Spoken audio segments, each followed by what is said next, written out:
தாய் தமிழ் உறவுகளுக்கு வணக்கம். பிரபல தமிழ் நடிகை அதிமுக ராஜ்யசபா எம்பி ஆகின்றார். பிரபல தமிழ் நடிகை அதிமுக ராஜ்யசபா எம்பி ஆகின்றார் என்ற தலைப்பில் இந்த காணொளி காண்கிறோம். வருகிற ஜூலை மாதம் 6 ராஜ்யசபா உறுப்பினர்களுடைய பதவிக்காலம் முடிவடைகிறது. தமிழகத்தை சார்ந்த ராஜ்யசபா உறுப்பினர்கள் 6 பேருடைய பதவிக்காலம் முடிவடைகிறது. புதிதாக தமிழ்நாட்டிலிருந்து 6 பேர் ராஜ்யசபாவுக்கு தேர்வு செய்யப்பட உள்ளார்கள்.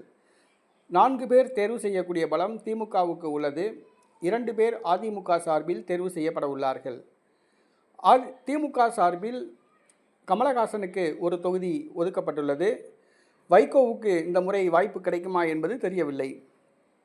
இதே நேரத்தில் அதிமுக சார்பில் பிரேமலதா ஒரு தொகுதி எதிர்பார்த்திருந்தார். ஆனால் நேற்றைய தினம் எடப்பாடி பழனிசாமி தேமுதிகவிற்கு ஒரு தொகுதி வழங்கப்படும் என்று எப்போதும் நாங்கள் கூறவில்லை என்று கூறிவிட்டார். ஆக 2 நபர்கள் அதிமுக சார்பில் ராஜ்யசபா உறுப்பினராவது உறுதி செய்யப்பட்டுள்ளது. அதில் ஒருவர் பிரபல தமிழ் நடிகை என்று கூறப்படுகிறது. ஆம், பிரபல தமிழ் நடிகை விந்தியா. இவர் அதிமுக சார்பில் ராஜ்யசபா உறுப்பினராக தேர்வு செய்யப்பட உள்ளதாக அதிமுக வட்டாரங்கள் தெரிவிக்கின்றன. விந்தியா 1980ஆம் ஆண்டு பிறந்தார். இவருடைய வயது 44.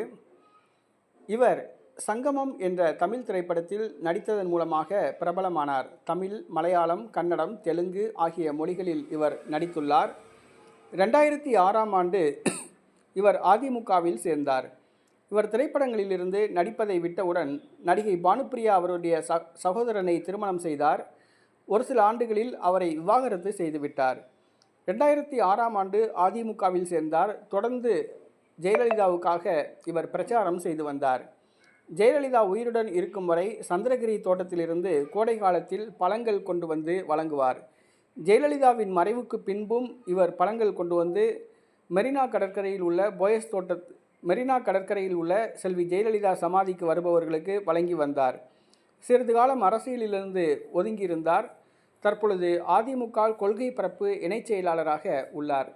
தற்பொழுது அதிமுக தேர்தல் கூட்டங்களில் இவர் பிரச்சாரம் செய்து வருகிறார். அதிமுக மாநாடு, அதிமுக பொதுக்கூட்டங்களில் இவர் பிரச்சாரம் செய்து வருகிறார். நடிகை விந்தியா அவர்களுக்கு எடப்பாடி பழனிசாமி அவர்கள் ராஜ்யசபா எம்பி பதவி வழங்க முடிவு செய்துள்ளார்.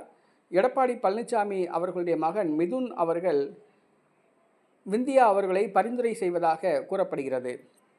ஆகவே அதிமுக சார்பில் நடிகை விந்தியா ராஜ்யசபா உறுப்பினராவது உறுதி செய்யப்பட்டுள்ளது.